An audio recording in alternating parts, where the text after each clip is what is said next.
Good morning. Welcome to Mobile Metron. Hola, aloha, bonjour, willkommen, assalamu alaikum, etc., etc. Namaste. Today is, Howie, you're the first name I see up there. Today is July 28th. Coming to you live from Daytona Beach. Hey, Leslie, I see you on here. And it's a good day. We had a good night. I'll let Ken. Hey Trisha, good morning. Hey Holly, I'm assuming everybody can hear and see me. We had a good night's sleep, and Ken has already showered and shaved. Hey Michelle, buenos dias, bonjour. Hey Rhonda, good morning. Good morning. Hey Jen, good morning. Ed in Knoxville, hello. Avery, good to see you on here. Who else we got? Ken's right over there. Speak up and say good morning, Ken. Good morning. I don't know if everybody could hear him. I mean, he looks fine. I could show him, but he might. Hey Tommy, good morning. Good morning. I feel good. It's a good day. I've heard from God, and anytime I get a word from the Lord, that's always very refreshing. Hey, Danny. Hey, Jackie. I got JESM board members on here today. That's good. Hey, Heather. Yes, it is, Howie. Don't make me burst into a song from Oklahoma. Hey, Beth. Good to see all these beautiful names of beautiful people that I love. BJ, I didn't know if you went over to the theater today. Surely by now everybody knows we're not there, but I know you did last week. Hey, Lisa and Darian. Hey, Tammy. Yeah, it's going to be good today. You're going to enjoy what I have to say. Hey, Stephanie. Hello. Hey, Patty. I'm going to go ahead and get started. Instead of saying hellos, but it's good to know you're on already. Hey Tony, thanks for. Well, I want to just say thanks one person. All of the stuff you've written this week, with the exception of a couple of things, but 99 points something percent of the messages have just been amazing and life affirming. I was up, I slept well last night, but I would wake up periodically to check on him, and then I would, I keep my phone by the bed, so I'd read some more messages, and they're manna, their life. So, hey, Dr. A, good to see you on here. I'm not going to do breath work and affirmations this morning. I think I'm just going to get into it. Hey, Kevin. So I'm going to give first of all, I'm going to give everybody a quick timeline of what's happened this week. Most of you know all of this. Most of the people on here I've communicated with this week. But just to give you some sense of context, why we are where we are. Hey, Sonia, we're at a hotel. It's called the Daytona. It's across the highway from the International Speedway. It's Daytona Beach, but we're not on the beach. We're not far from the hospital, and even one of his, I'll tell you about it in a minute. Well, I'll go ahead and tell you now. But one of his nurses that we kind of bonded with this week, we're in a group text thread with her. Hey, Beth. And she texted this morning to ask how he was. He's still having a little bit of an issue with the crooks of both his arms where they had IVs. He was thinking last night, it felt to him like there were still needles in there. And I said, there's no way they would have left needles in you. But he said that's what it felt like. So I messaged Jen last night, who's on here. I figured she would know. I said, can you FaceTime us real quick? And she looked at them and she said, it's not needles. It's just your veins have had a big workout this week. And he's concerned, which I'm going to say hey, Colonel, I'm going to say some things that he knows I'm going to say. I mean, he's been with me long enough to know that I'm going to say my stuff. So don't think I'm saying stuff he's not comfortable with. Hey, Romanita.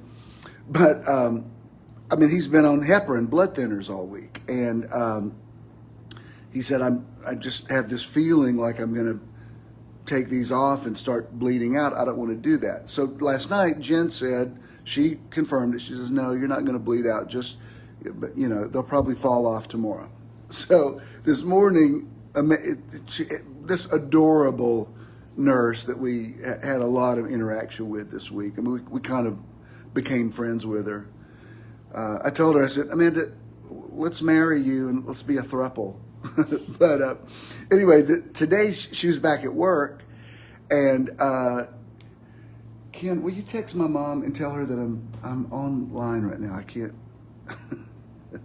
I'm teaching. Somebody text my mom and tell her I'm busy right now. You doing it? Okay. So, hey Ray. So yeah, I'm glad y'all can laugh about it. It's not so funny, but anyway. So this morning, Amanda texted us. She was back at work today. She said, are y'all still in the hospital? So I texted her back and I said, no, they released us yesterday, but we're still in Daytona Beach. So while we were going back and forth, I said, by the way, he's still having some questions about where the things are, hey Constance, where he's still taped up in his inner arm. Huh? Where the port was on one side. All right, whatever. Where needles were going into his arms. So she said, send me a picture. And she meant, show me what you're talking about. I thought, but it's because in the middle of the thing, I thought she meant like, send me a picture to show how he's progressing. So I sent her a bit. We went on a walk last night, and I posted that picture of him out in front of the speedway. He looks real good. He was very tan and yes, exactly, Leslie. So, did you text her? I'm in the process. Okay, just tell her I'm preaching right now. Anyway, so as soon as I sent it, it occurred to me, oh, she means a picture. Anyway, bottom line is, Jen, hey Eddie, she corroborated what you said. She says, no, you're fine. You can go and take them off. You're not going to bleed out. But it was just funny because I keep thinking about, she's answering my question and I'm sending her pictures. Sorry, you had to have been here, but it was funny. So, hey Carl, so here's the deal. Ken came down here. As of yesterday, he's been down here 2 weeks. He had planned for, yes, exactly, Kevin. I think that's what happened. So, he was planning on us. Yeah, Jen, it's not that we didn't believe you. It's just, she texted me today, so I asked her to convince him. Hey, Paloma. So, Okay. huh? She said okay. Okay. So, he came on down Saturday before last. Yes, they are, Jen. I revere ICU nurses. And everyone we've had this week have been great. We just bonded with a man. Marianne and a ginger. Oh, yeah. We had at one point, they were alternating with a Marianne and a ginger. And so that was a whole thing. But anyway, so it was good. We had a Thomas, we had a Dylan. They were all great. So the hospital's great. This Halifax Health, no complaints. It's a class act hospital. So good, good reviews from there. And we're 5 minutes from there right now. I just was not ready to check him out yesterday and get in the car and drive for 7 or 8 hours. Hey, Sandy. So, because we both needed some recoup time. And so anyway, Michelle says it's good to hear your voice, Ken.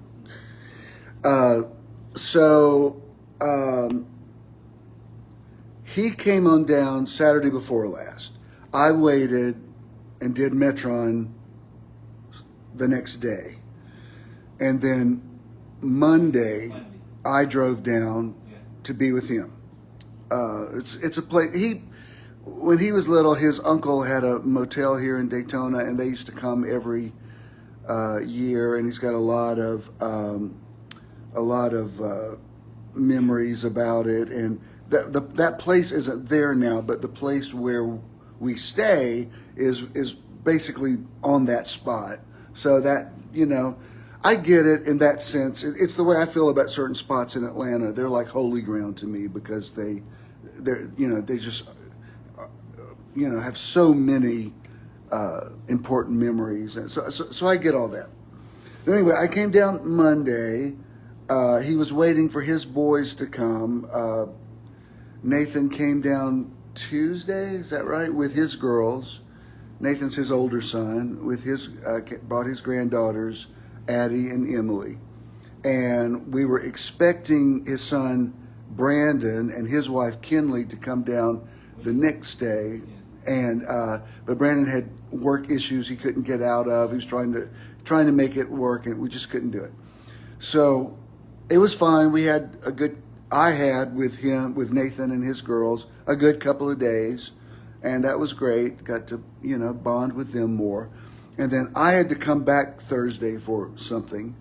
And I'm not that much of they can go out and bake on the beach all day long. I'm like, I can't do that anymore. And I don't want to be a bad sport. I want them to enjoy their time. So I was ready to go back anyway, but I needed to go back. So I left Thursday morning. Thursday night, he went to dinner with Nathan and the girls. We came back to his room. He had a stroke. He didn't realize that's what it was at the time. I would venture to say a light stroke, because it wasn't like I won't go into a lot of detail, but the next morning, he seemed normal enough that he just kind of blew it off. So they got through all day Friday. Friday night, you were having some issues that I didn't know about. He was trying to spare me because of my own health stuff, which we have both learned a valuable lesson now, not to spare me. But anyway, so Saturday, a week ago yesterday, as he and Nathan and the girls were checking out of the hotel, he had another one. And Nathan, to his credit, because, Ken just kept saying, it's nothing, it'll pass, I'll be fine. And there was enough going on. It was clearly enough of a stroke happening that Nathan said, hell no, I'm taking you to the ER. And they rushed him in, and there were people had been waiting there probably for hours, and they took him right in. He had missed that window of time that you need. Like if you have a stroke and you go pretty soon, there's a certain thing they can give that is life-saving. He was long past that window since he had one on Thursday. So this was Saturday. Once Nathan got him in there, he called me and said, Dad's had a stroke. I'm like, what? He said he hasn't been taking his blood pressure, or he's been having trouble with his blood pressure medicine, hasn't been taking it. And I'm like, what blood pressure medicine? It's the first I've heard of this. Didn't know any of this. Long story short, of course I'm headed down there. I'm trying to think, what do I do? Do I get in the car and just drive there? Start looking for flights? The only one I could possibly make would be like at 11 o'clock that night. I thought, I'm not going to sit here for 12 hours waiting for a plane. Plus, that's when all the stuff was going on with the airport. I wasn't even sure I could get a flight. So Brandon, his younger son, who lives over like in Rome, Georgia area, I talked to him and he said, look, I'm driving down there. I've got to come right through Atlanta. Do you want me to stop and pick you up? I said, actually, yes, that makes sense, because that way I won't have my car there for whatever we're going. So that worked out great. Brandon was there in about an hour. It gave me time to pack and everything. And he and I had it was hard because I was crying most of the way, but we had it was a very special bonding time that he and I have never had before.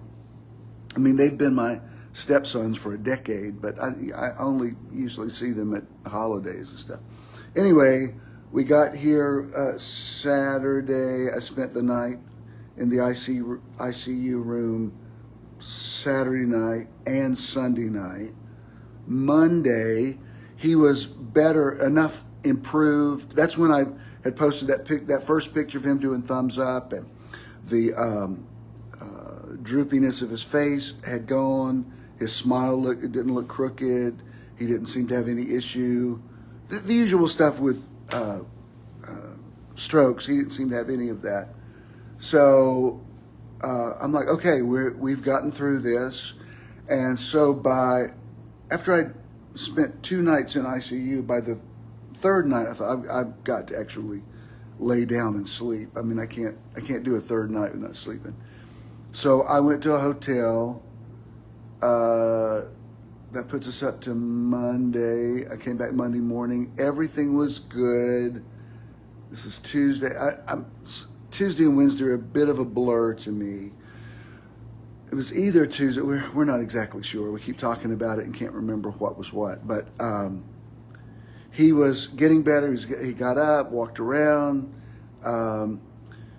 He's had a bit of an issue because he wears these 24-hour contacts, and so through all of it, they've been in his eyes for, I don't know. I can't remember. I can't talk about this contact thing again. But it's become a thing. Hey, Henry.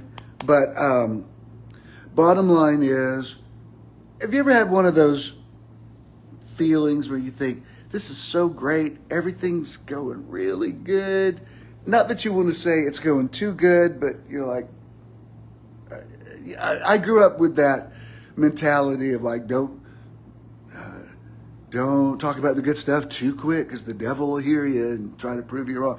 I don't believe in that now, but that's kind of what that felt like. It's like everything's really good, but why do I feel like something else is going to happen?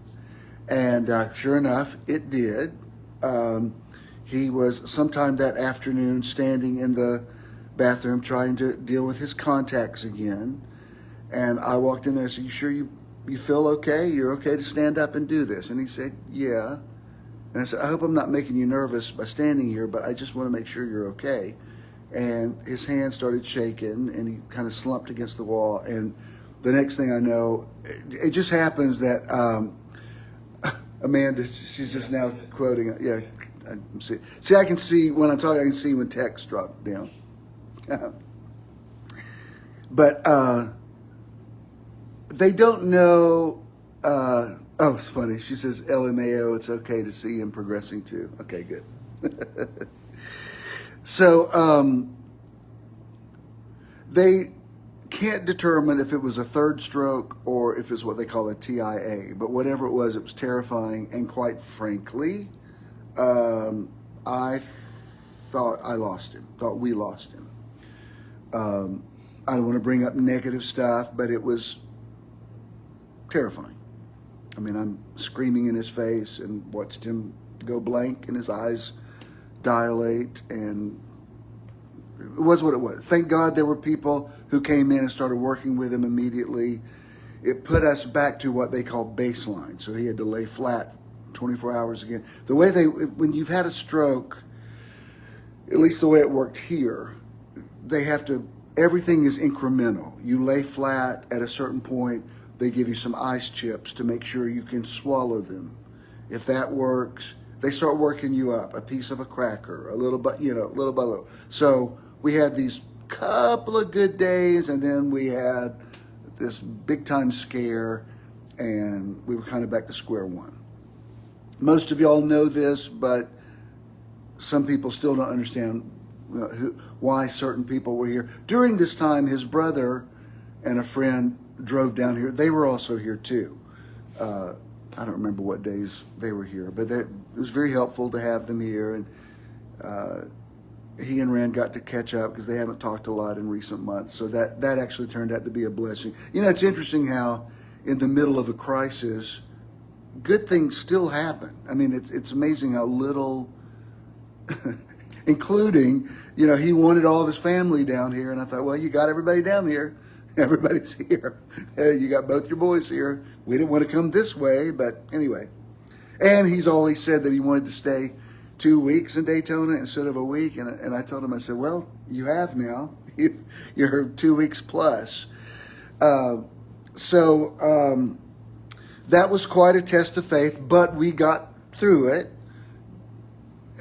Fast forward, once they did the second CTA scan, that's what we were waiting for. Like, we need to determine where he is and how much this third episode, if it did anything at all. So they did another CTA scan. It doesn't look like there was any damage from that, which, quite frankly, I credit to all of you praying, because it was serious. I don't know if it was a stroke or not. Huh? Oh, cool. Look at Jesus. He just pulled one of those. Hey, Jen, he just pulled one of those things off. Band-Aid. You're not bleeding? All right. It's like little victories every 20 minutes. Hey, Roz. So, well, that's good if it's itching. That means it's healing. It's good to get it off there. Did it come off or you just pulled it off? It started popping loose. Come on, Jesus. Yeah, that one's off too? Yeah. And you're not bleeding. Jen, you were right. Yes, Tommy. Ooh, shik-a-ma-shy. Tommy just said, won't he do it? No, let me tell you, that's a little victory. So, good. So, I haven't even gotten to the good part yet, so just bear with me. And for anybody that thinks I talk too much about myself, get ready, because there's more coming. Yeah, Jen says it will itch a little, but that's normal. Sherry McDuffie said, goodness, he may be a little hard-headed. Yes, sister, I think you were right. So, yeah, Tony says, listen to Ken talk. So anyway, where was I? So once we got through that, they said there was no, we had some other issues, but I'm giving too much information. I mean, I need to get to the point. So bottom line is, well, I wasn't, she said James is rubbing off. I wasn't going to say that, Sherry, but I was thinking both our husbands. Anyway, oh, and BJ, who was raised Catholic, is typing in tongues. So there's that. Oh, you got the other. Hey, Jen, he got the one off his wrist too. There's gonna be a revival in the light. All right, that's my Assembly of God voice. So anyway, once we got Sherry's doing LOLs. Once we got through that, it was like every 30 minutes there was more good news and more good news and more good news, and then I've talked to the neurosurgeon here, and he said, I think we can just go ahead and release you. Henry's expecting you to do a James Brown dance. So I'm like, he had told me early in the week, I said, we're okay to drive to Atlanta? He said, yeah, just stop every couple of hours and let him walk, because sitting for a long time is not good for the blood flow situation. And he's got us, he wants us to connect with this really good neurosurgeon at Emory, which I've got to call into them right now. But bottom line is, we thought they were going to release us tomorrow, and then they came in after they got by the CTA scan. They said, we're going to go ahead and release you. This was Friday. They said, we're going to go ahead and release you tomorrow. I'm like, oh, wow, okay. So that's where we are now. We checked into, there's this really cool area that's across the street from the Speedway. I spent one night here. And by the way, thank you, those of you that have sent monetary gifts, because, I mean, we're fine, but that definitely helps. It's one less thing we have to be concerned about. We're totally good. No, even this place, as nice as it is not that expensive. I mean, this is very good. So Charles McFall has an ambulance company, or manages one, and early in the week we had talked about him even sending an ambulance down. I said, you know what? I don't know if I'm going to need that, but it's good to know it's an option, just because, you know, the thing that happened in the bathroom Tuesday, I don't want that to happen when I'm driving on I-16. And but by Friday, I thought, okay, I think I feel comfortable enough to drive, but it's not just because I'm worried. We're just both exhausted, and just getting in the car and driving up. You know, when you drive from Daytona to Atlanta, about an hour south of Atlanta, you hit that traffic, and you have no idea how long it's going to take. And I thought, I'm just not up to it. So we checked into this place, and this place has been a godsend. I came in at 11 o'clock yesterday. Usually you can't check into places until like 3 or 4 in the afternoon. Before I went back up to the hospital yesterday, I came in here and I said, I explained the situation, and I said, I don't know when I'm checking him out, but it's probably going to be within the next couple of hours. I'm asking you if you can give me a ballpark of when do you think we could check in here. And she said, let me look. She said, I've got a room available right now if you want it. I said, I will take it. And so she got us this beautiful room. I went ahead and checked in. So getting him out yesterday was seamless. I could get him right out and right here. And he got in bed and collapsed and just slept for hours. So I was glad for it, because if I'd been driving him up and he was asleep, I would have had to have kept waking him up to get out and walk every hour or so. And that's awesome, Rhonda. I appreciate that. So I went ahead and said to her, I said, look, I booked this through booking.com, but I think I want to extend it an extra day. Can I just get through the hotel? And she said, yeah. And she actually gave me it was already reasonable rate. She actually reduced it even more. So I thought, okay, good. Thank you. Flow. So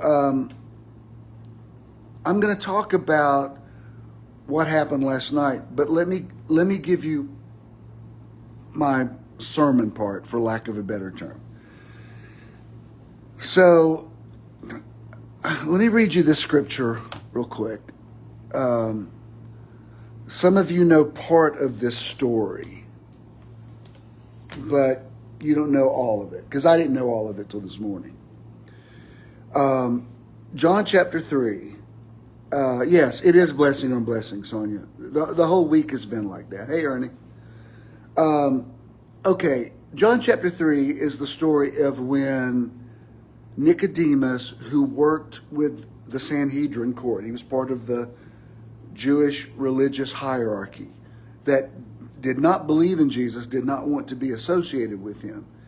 It says, there was a Pharisee, a man named Nicodemus, who was a member of the Jewish ruling council. This is out of the NIV. It says he came to Jesus at night, which means he didn't want to be seen with Jesus. It was like clandestine. Is that the word? So he sneaks to Jesus at night. He says, Rabbi, we know that you are a teacher who has come from God, for no one could perform the signs you were doing if God were not with him. Jesus replied, very truly, I tell you, no one can see the kingdom of God unless they are born again. Now, I'm familiar with John 3:3. When I used to knock on doors every day and do personal soul winning, the first thing I would say is, the scripture says in John chapter 3, verse 3, that unless a man is born again, he will not see God. Which actually, that's not what it says. It says he will not see the kingdom. But that's where I came from. I have led, this is not an exaggeration, I have, in my lifetime, have led thousands of people in sinners' prayers where they confess Jesus as Lord, what we would call the sinner's prayer, and become born again, according to evangelical doctrine. My record is clear on this. I've done it for years and years, and I'm not talking about just events like in prisons and foreign missionary work. And I'm talking about just one-on-one evangelism. I can drive through certain neighborhoods in Atlanta, and as far as I can see, I think I've knocked on every one of these doors at some point. Now when I read John 3:3, unless a man's born again, he can't see the kingdom, it means something entirely different to me. I do not believe that being born again is this one-time experience. I think it's an evolution. I think it's something that happens to you over and over again. Let me explain. Verse 4, how can someone be born when they are old? Nicodemus asked. Surely they cannot enter a second time into their mother's womb to be born. Jesus answered, very truly I tell you, no one can enter the kingdom of God unless they are born of water and the Spirit. That's why a lot of people think it's necessary to be baptized in water to be born again. Again, not really what Jesus was talking about here. He says, you should not be surprised at my saying you must be born again. And here's verse 8.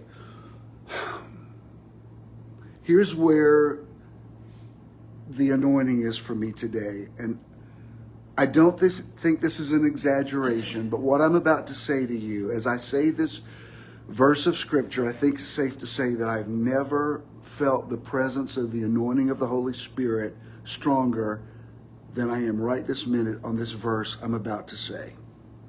It says this, verse 8. The wind blows wherever it pleases. If you're reading King James Version, it says the wind bloweth where it listeth. He says the wind blows wherever it pleases. You hear its sound, but you cannot tell where it comes from or where it is going. So it is with everyone born of the Spirit. Now, I've read John 3:8 my whole life. I quote it periodically. I don't think I've ever fully understood it until this morning. Early this morning, because in the middle of the night, I slept, but in the middle of the night, I would wake up periodically, check on him, and I'd look at my messages, and then there's a couple of things I was Googling, because I'm trying to crack something open that I know has the next level, not just of my ministry, but of our lives, okay? So John 3:8, the wind blows where it wills, and that's what it means, everybody who's born of the Spirit. Okay, let's go back a few days this week. I don't think that these two things happened on the same night. I'm going to say this was maybe Wednesday night. I'm not sure exactly, but it was somewhere around Tuesday and Wednesday is when kind of what I call walking through the valley of the shadow of death. So I asked him, I said, let me ask you this. I need you to be honest. Are you okay? Wait, Tricia, wait. Don't do Zephyr yet. Wait. I'm not ready for that yet. It's coming. You don't even know. just wait.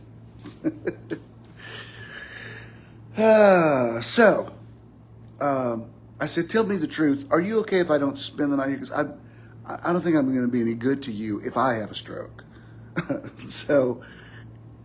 And he convinced me. He said, no, I really would feel better if I know you're sleeping somewhere. So I got a Quality Inn just right over there.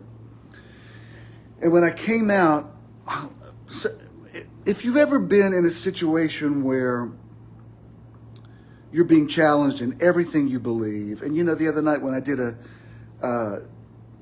message about this, I said, I feel like when the man said, I do believe, but help thou my unbelief. It's like simultaneously, of course I believe he's going to pull through. Of course I believe he's going to be healed. And at the same time, I'm completely terrified. I mean, if you've ever watched a spouse, what you think you've just watched them die, it's a game changer for you. I mean, you remember what that looks like. So we finally got through the night. I was convinced he was going to be okay to sleep. Once I knew I got him down, Rand had left a few hours earlier, but once I felt confident, I could tell he was asleep, I thought, all right, I'm going to go. And I drove out. I was like a zombie. I mean, I called Howie's online here. Howie's my, we've been friends since he was 17 and I was 18, and we've talked for so many years. I can just speak in shorthand. I don't have to explain what's going on. I could call and speak in tongues. I can call and cuss. I can call and cry. He doesn't, it's completely non-judgmental. He has been a sounding board for me for hours on end. One night this week, it was so bad, I called him, and when he answered, I said, tell me about the election. He said, what do you mean? I said, let's talk about that. And he knew that meant, I can't talk about this anymore. I got to talk about something else. Let's talk about Kamala Harris. Let's talk about something else. So I called him, and I don't know what I was babbling, and it was just bad. And Ken's face had started drooping down again, and it was scary.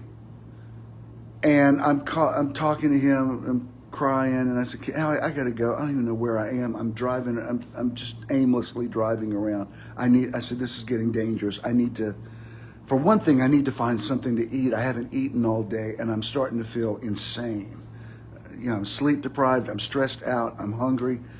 Can't find all these. It's late at night. All these restaurants are closed. Finally, I see an IHOP, and an IHOP, it's familiar. It's breakfast, which is comfort food. So when I saw it, it was like, I thought, if I can just get in that IHOP and sit down for a minute, I'm familiar with the menu. I can just order some breakfast and sit here and kind of get myself together. There were a few people in there. There was just one woman working. She got me some coffee. I said, I'm ready to order. She said, okay. So she takes my order. I said, can you just get me an omelet? If this is not something you like, don't tell me your culinary distaste. This is what I like. I said, can you just make me an omelet? Like, if you got like spinach and mushrooms, with or without some Swiss cheese, I don't care. But I said, y'all have avocado, right? And she said, yes. Can you do that? I want an omelet with some wheat toast and just some spinach and mushroom and avocados. She's okay, good. So she goes, and I'm going to say it's nearly 30 minutes before she comes out. I mean, it's enough time for me to have gone through 2 cups of coffee. And I'm so exhausted and weirded out. It's like, I don't even know what I posted a picture. Self-absorbed as that may be to some people, I needed some people to know I'm in trouble right now. Send your vibes to Ken, but send some to me too, because I'm not sure I'm gonna make it out this IHOP. And I don't wanna, I don't wanna die in this booth right now. So I'm sitting there and I'm like, lady, just bring me the omelet. I just wanna go and lay in the bed and try to regroup.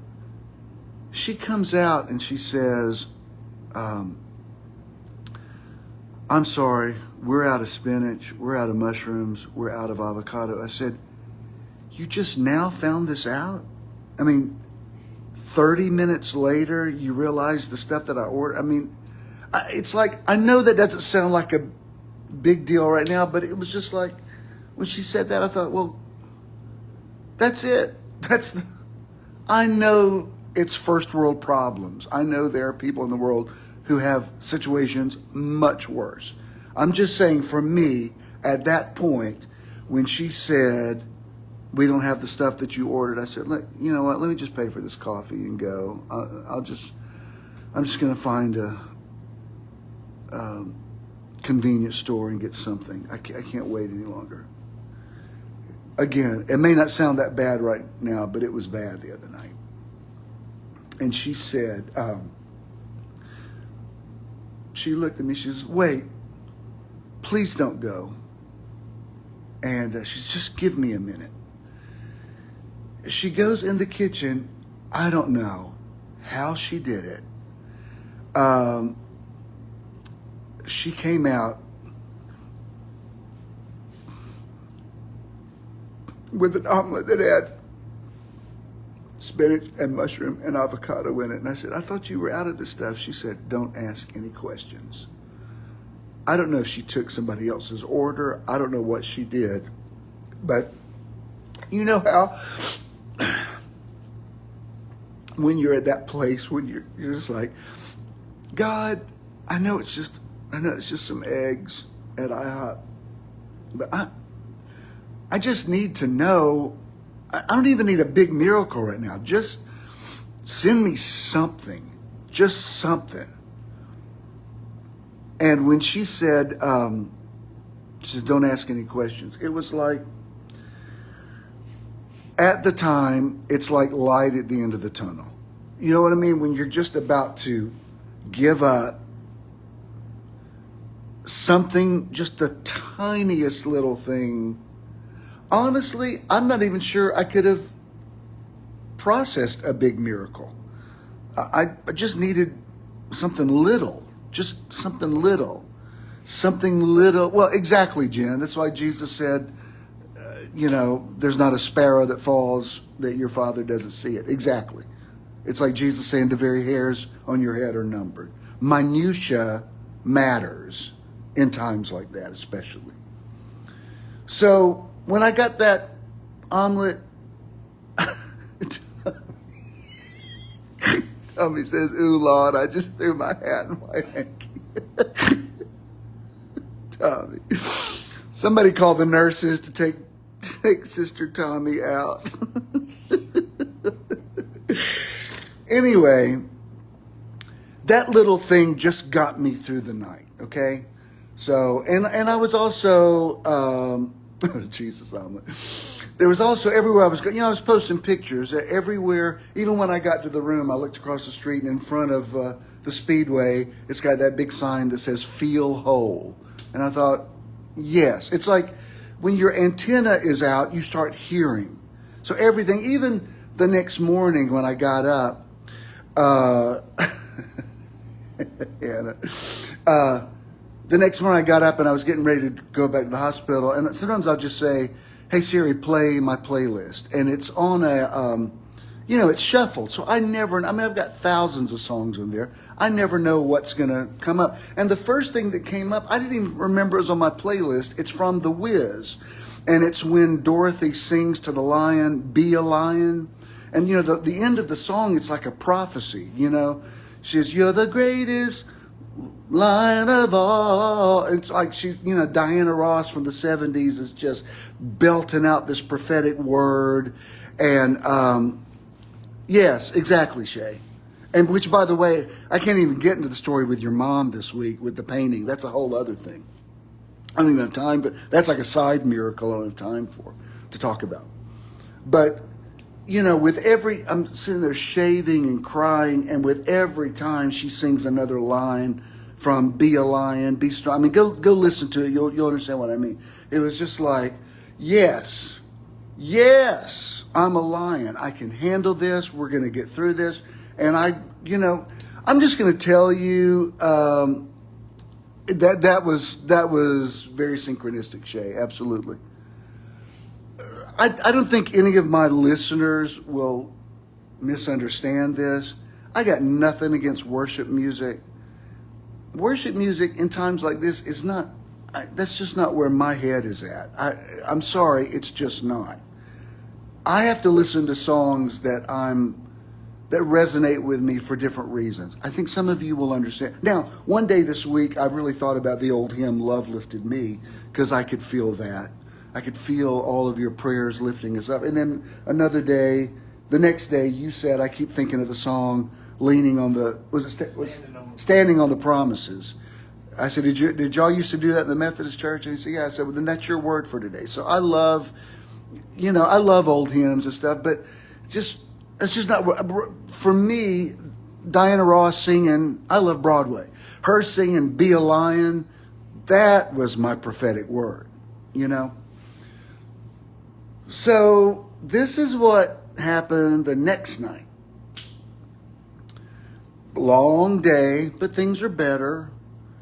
I've got another hotel. I'm trying to find a convenience store because I have to have a big bottle of water by my bed at night. I just have to, because I get up during the middle of the night and I need water. I don't want lots of little bottles. I need a big one. I get that, Pam. Exactly. It's what's in your wheelhouse. That's what ministers to you. What are you laughing at? So, I find this place, and some of you heard this already. I have to tell you again to give you context. When I was consecrated as a bishop in 1998, I posted pictures of it this week. Yes, exactly, Tommy. The night that I was consecrated, my ministry began in 72, but in 98, I was consecrated as a bishop.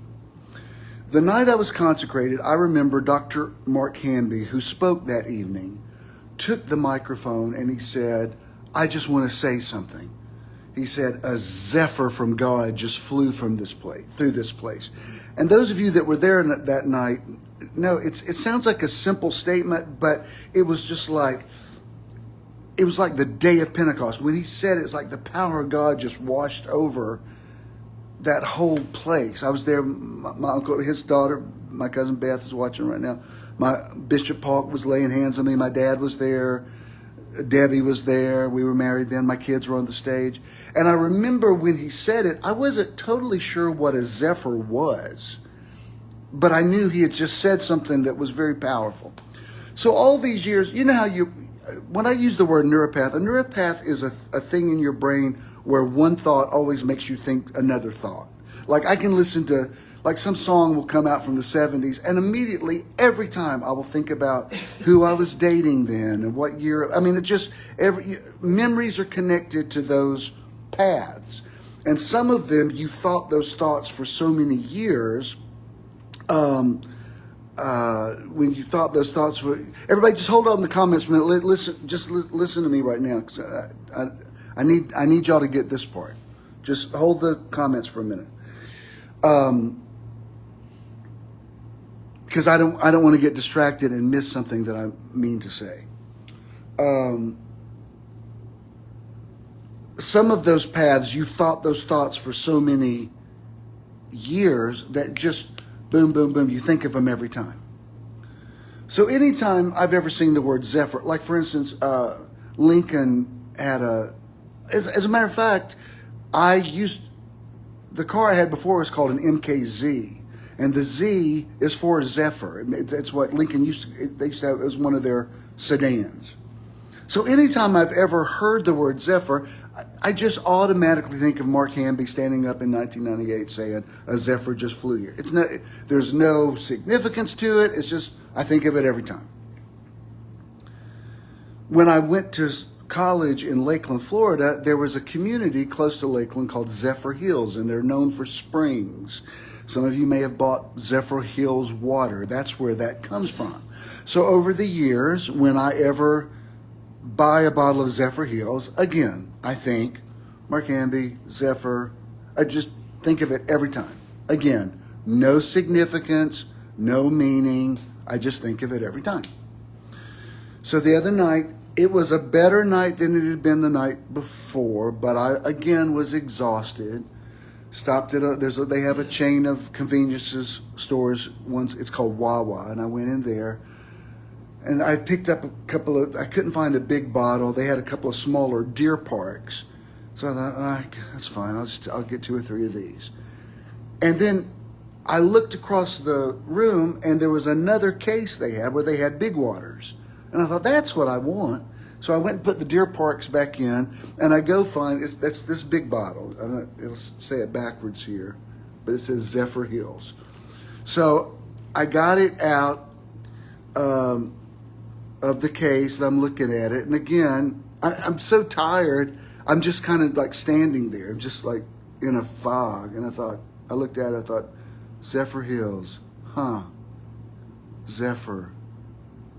By the way, it means a soft wind that blows from the west. I mean, I did look it up after that night. So I did know the definition of it. Soft breeze. Again, don't see any significance to it, just something I always think about. So I'm thinking, Zephyr, soft breeze, Mark Hamby. Okay, get my water, go to the hotel. Next morning, I wake up, look at my Facebook memories, and it's the 26th anniversary of my consecration. I didn't even think about it. I'd forgotten about it. It's not like we celebrated or something every year. So I'm thinking, that's so interesting that I was thinking about Zephyr last night and thinking about my consecration and didn't even remember that was today. So, all right, now you're getting my attention a little bit more. Something's up with this. For any of you other ministers, I don't know if you're this way, but when I get a word from God, it's like pregnancy. I start feeling the baby kick, and I'm not sure what it's going to be, but I know something's in there. Like I feel it. You know how when you women that were pregnant, when you felt the baby kick, you're like, it's not ready to be born yet, but there's something alive in me. So I look at this, Zephyr, I feel a kick. Next morning I wake up, look at my memories, kick. Wow, Zephyr, that's so interesting. So was this Friday? Yeah. So Friday was a good day. They're talking about us going home. He's back to normal. His face looks normal. Things are getting better. Yay. So, sometime in the afternoon, he says, man, I wish I had an ice cream. I said, let me see if I can go downstairs and find you one. Because the nurse said you could have them now. So I get on the elevator. Every time I've been on the elevator of the hospital this week, people have been in there. And mostly it's staff people who are going from floor to floor. Usually, you have a moment where somebody says, what floor are you going to? And they push the button for you. So I get on the elevator, and there's a young man. I don't want to make this sound like something it's not. He was not glowing. I'm not saying he was an angel.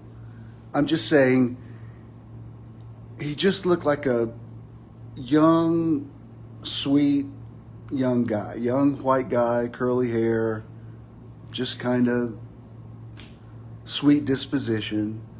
I get on. He's got kind of a gentle voice, and he says, what floor are you going to? I said, first floor.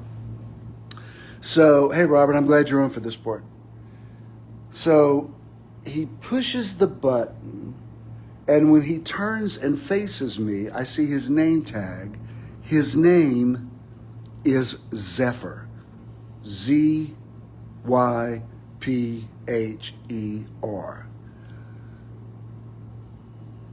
I don't want to say I nearly passed out, but I was shocked. Now, this happens very quickly because we're just talking from the third floor to the first floor. This is how fast this interaction took place. And this is the part that really freaked me out. I forgot that I had a name tag on for security. So you could see it says Jimmy Swilley on it. So I looked at him and I said, I know, Robert, just wait. So I looked at him and I said, your name is Zephyr? As God is my witness, he says, yes, Jimmy.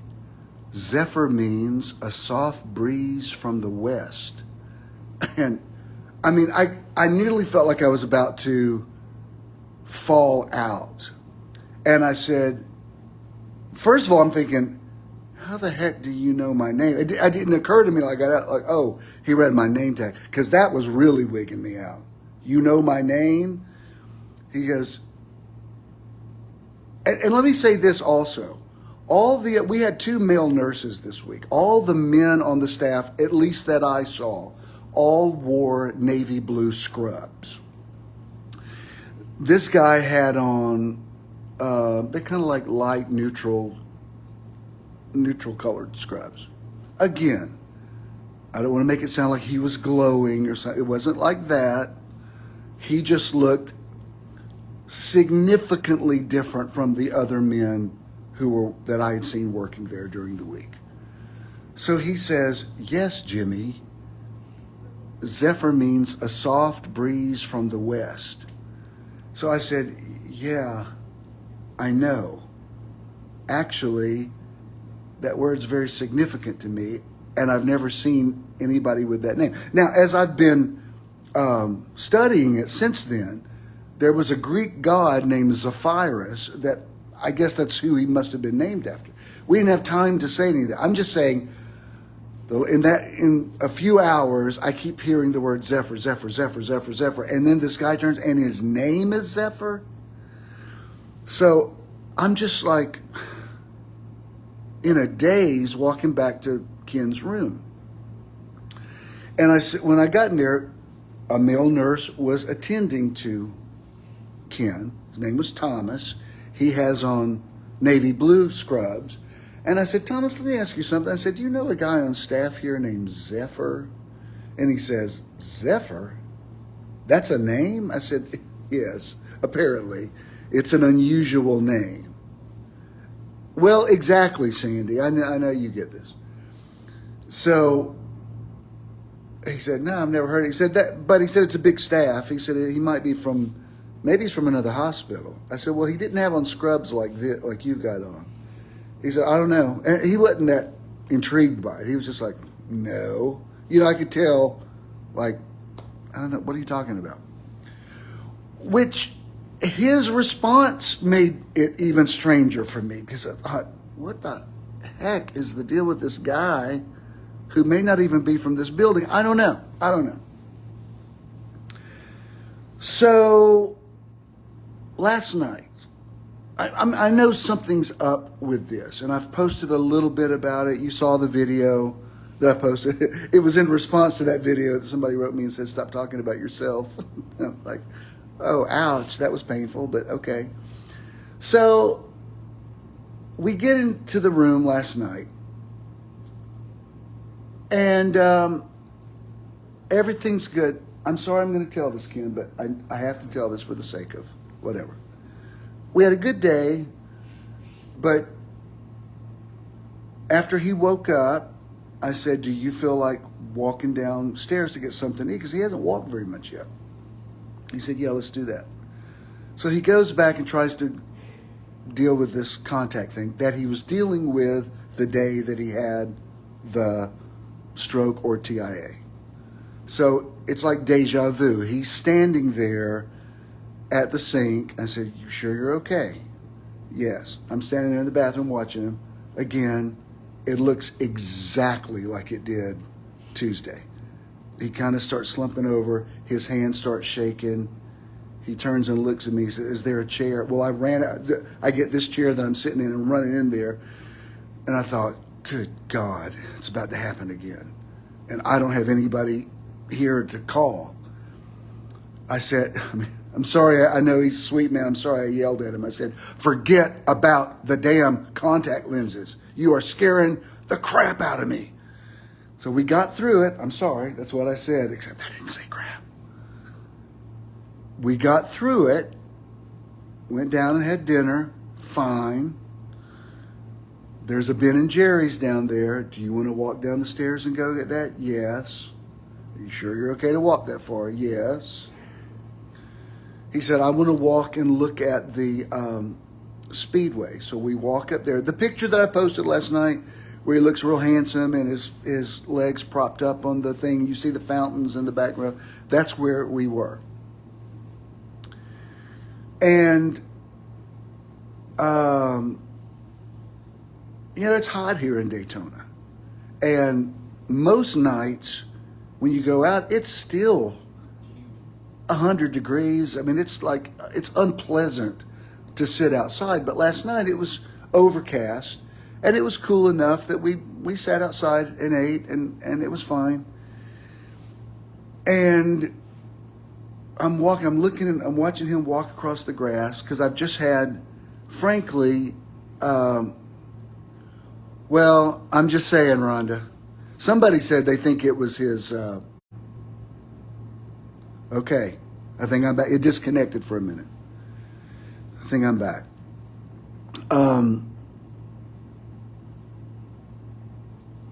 Y'all can see, okay, y'all still here.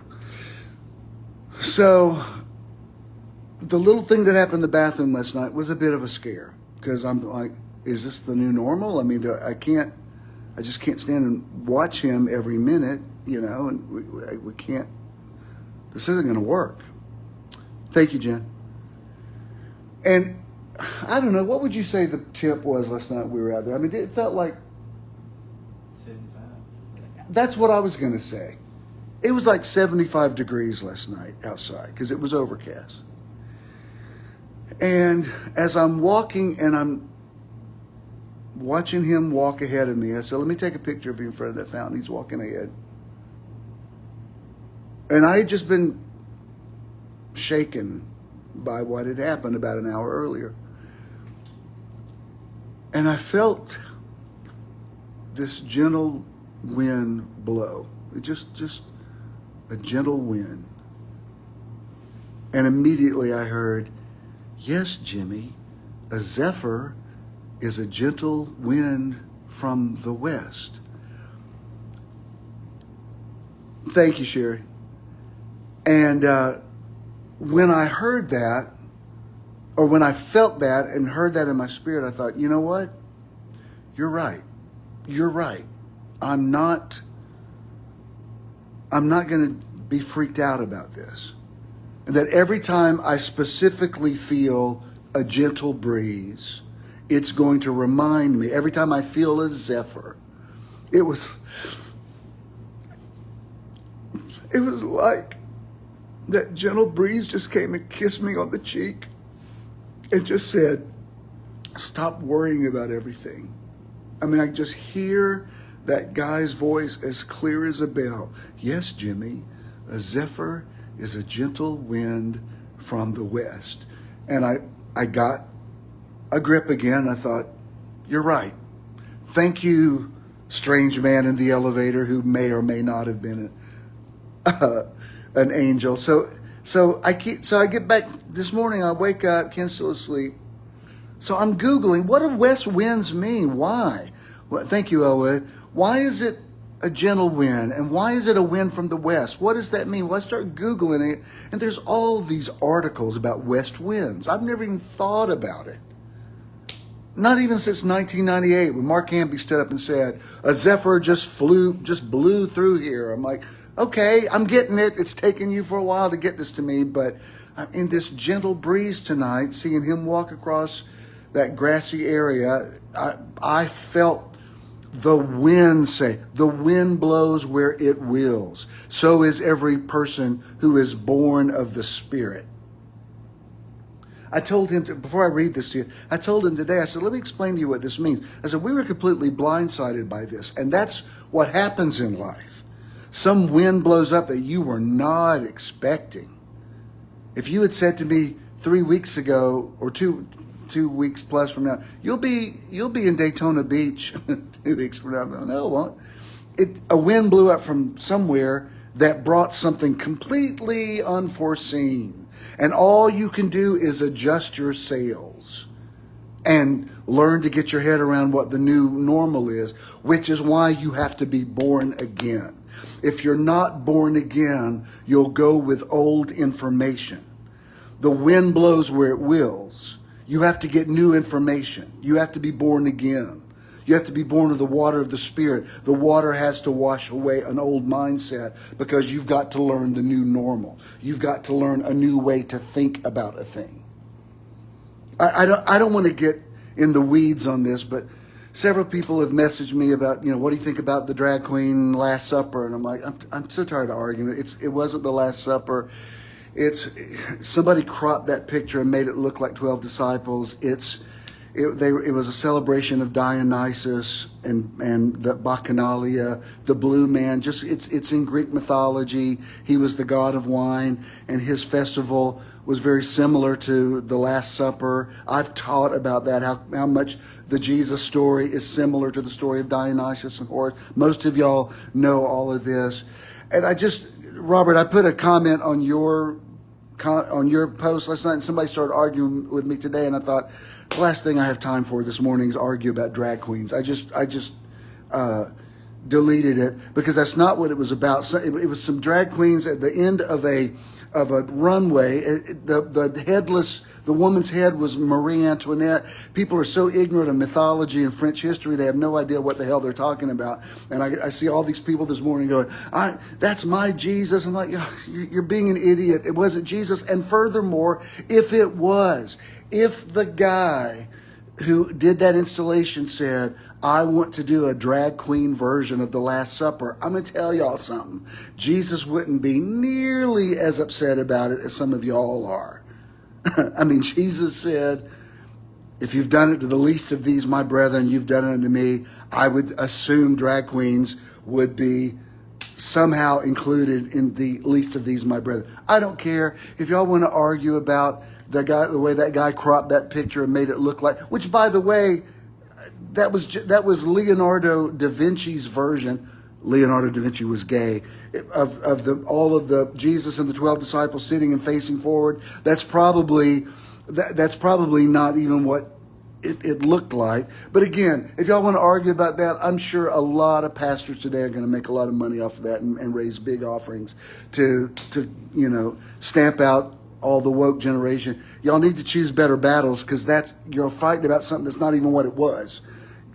Google Dionysus and get some idea of Greek mythology and realize there weren't 12 people standing there with the big heavy-set drag queen in the middle. The guy cropped the picture to look like that. I don't want to get in it with y'all, but I don't have time. Let me tell you how that factors into what I'm saying right now. I'm having to learn to think a new way about a lot of things. I'm having to be born again. I told him yesterday, because when I was diagnosed with an aneurysm in my aorta a year ago, and I have to check it out every year. And I just recently, just a few weeks ago, had my CAT scan, and it looks like it is diminishing.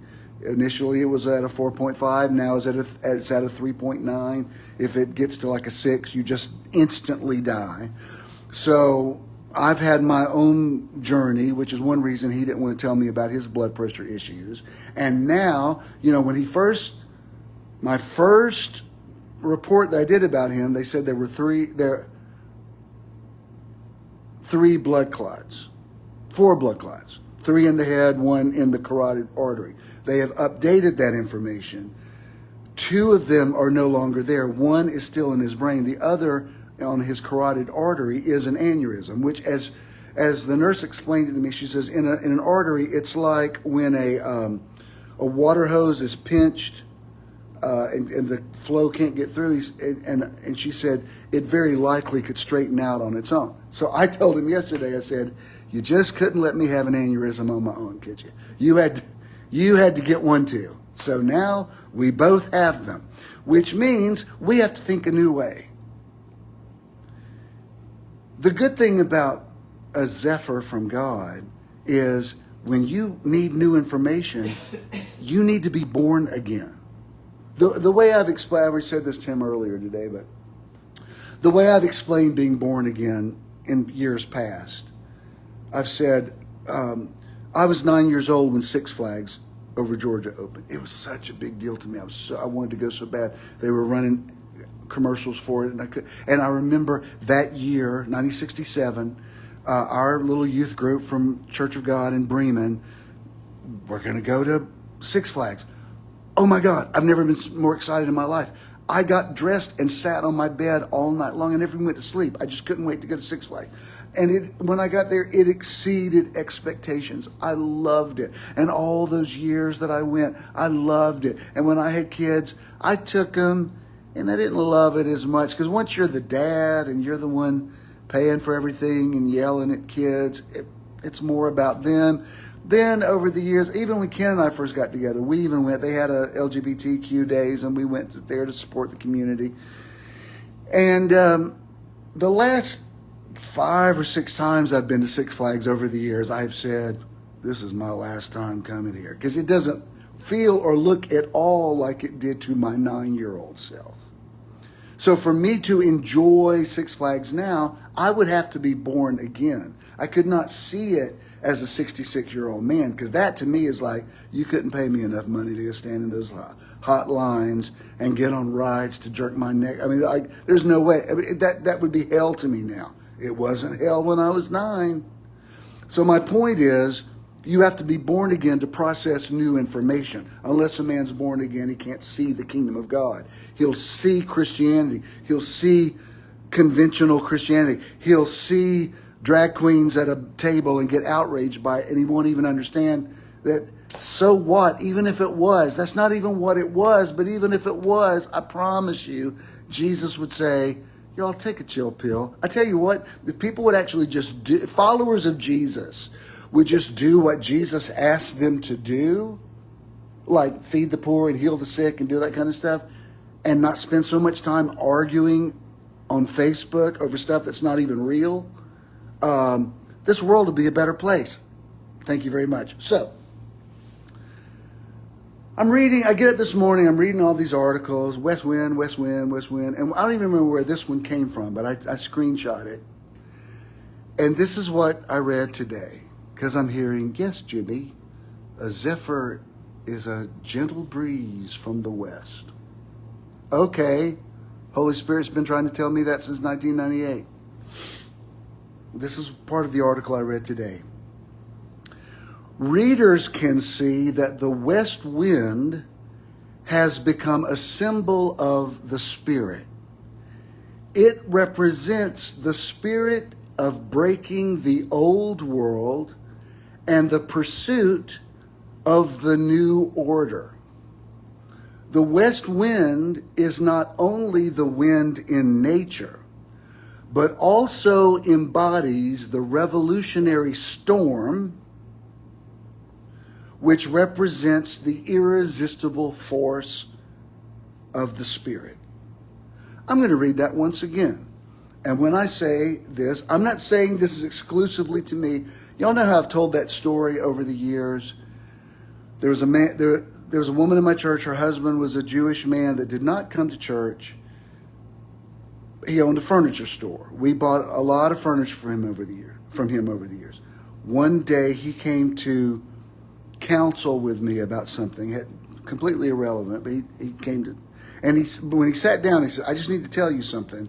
I'm never going to receive Jesus Christ as my personal Savior. I'm not ever going to become a Christian. So if you think this is what I've come for, you can think again. I said, you made the appointment with me. I'm not trying to convert you. He said, that being said, I love to hear you preach. He said, I come all the time with my wife, and I've never left without getting something out of it. Furthermore, you know, Jen, you know how you call me Rabbi? You're not the first. He said, I hope you're not insulted by this, but I call you my rabbi. I said, no, I'm not insulted. That's very cool. I said, but let me ask you this. I mean, I primarily minister out of the Gospels. I hardly ever refer to the Old Testament. And I'm talking about Jesus all the time. So if you adamantly are telling me, I do not believe Jesus is who you say he is, but I like to hear you preach, how do you get through all my sermons about Jesus? Because I'm talking about Jesus all the time. And he said, I don't know. I don't think of you as a minister. I think of you as the leader of the new people. And it was just one of those off-the-cuff things that when he said it, it felt like Mark Hamby standing up and saying, a zephyr just flew. I mean, it's like, I've never been able to identify the feeling I've had when people over the years have said significant prophetic things to me. But when they do, I never realized it till last night. It's like, you okay? Yeah. He's drinking water because I could make sure he's hydrated. Every time somebody says something to me that impacts me spiritually, I feel a breeze. I never noticed it until it was identified. Now, every time something happens, I think, yes, Jimmy, a zephyr is a gentle breeze from the west. And once again, readers can see that the west wind has become a symbol of the Spirit. It represents the spirit of breaking the old world and the pursuit of the new order. Look, I'm not saying God made my husband have a stroke so something would happen in my life. surely you know I'm not that much the center of my own universe. But here when it says it represents the spirit of breaking the old world and the pursuit of the new order, the west wind is not only the wind in nature, it also embodies the revolutionary storm, which represents the irresistible force of the Spirit. This is what I have received this week. On a physical level, is Ken going to be okay? Yes. Is he going to get through this? Yes. Are we going to get to the other side of this? Yes. Will I have occasions in the days ahead where I will be challenged or taxed emotionally? Probably. I'm not running around here going, la, la, la, we'll never have a problem again, because he's got a blood clot in his brain. That's serious. We still got stuff to figure out. I got an aneurysm in my heart. Here we are. I don't want to call us the aneurysm brothers, but like, what are the odds that we both have? I mean, it's so scary. It's funny. It's like, well, yay. So I told him today, I said, we're both going to have to be okay. This is a huge wake-up call for us to get as healthy as we can and pay attention. And we're going to get to the other side of this. We have more years to live. And I'm not going to be on pins and needles constantly. When he went and took a shower today, I probably yelled at him 15 times. Are you okay? Are you okay? I'm sure that will dissipate at a certain time. But in the meantime, let me tell you, go back and look at that picture I posted last night of him in front of the fountains with his leg propped up on the thing. It was I'm talking 75 degrees. It was like, I watched him walk across that green grass, and instead of feeling nervous, a gentle breeze blew. I thought, you know what that is? That's a zephyr.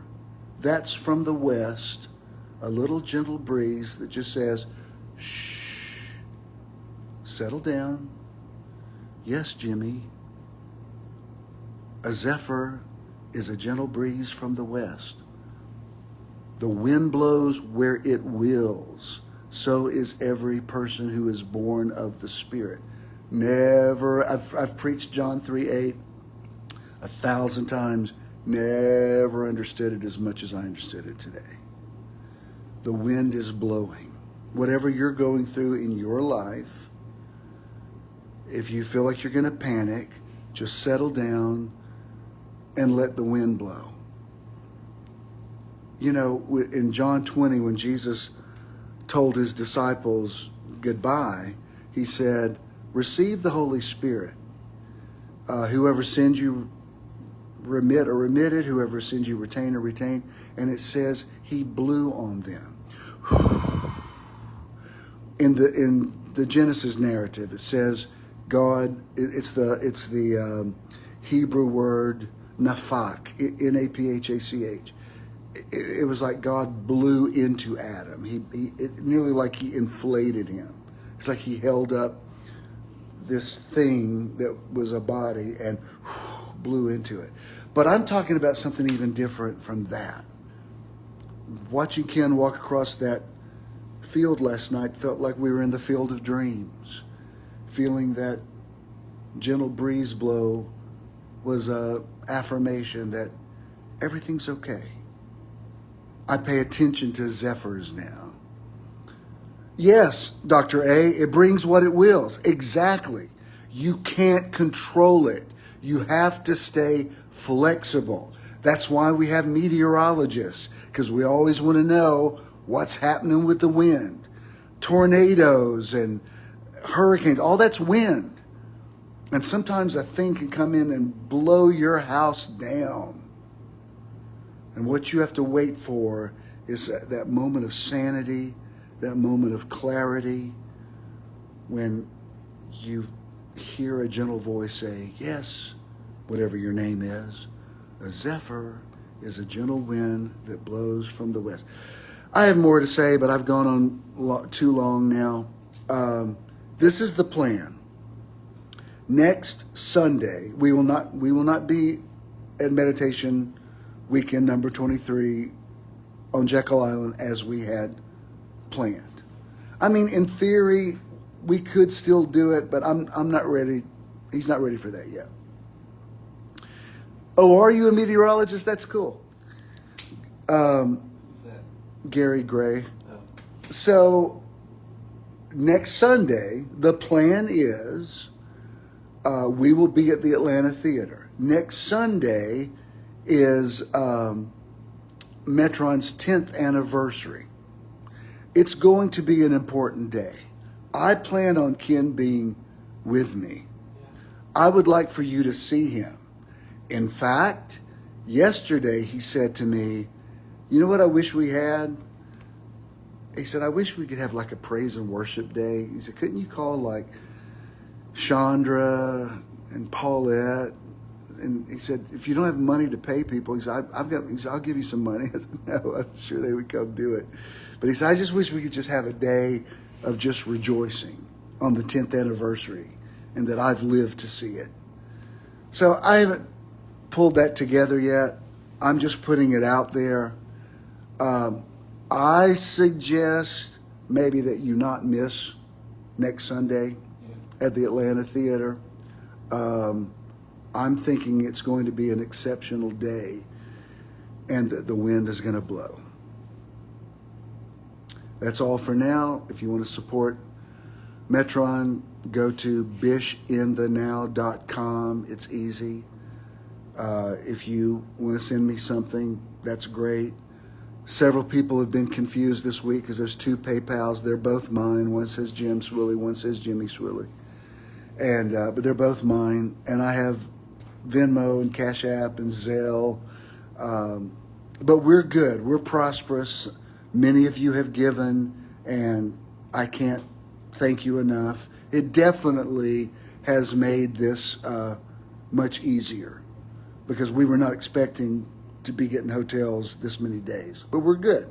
Our God supplies all of our God and all of our friends supply all of our need. All right? So that's the deal. You want to add anything, kid? Huh? Wait, hang on. I'm showing you. He's dressed. Say it up. Say it louder. You're what? Say what? Thank you all for all the love and prayers. I love y'all. All of you. All right. I always like to give him the last word. Talk to you later.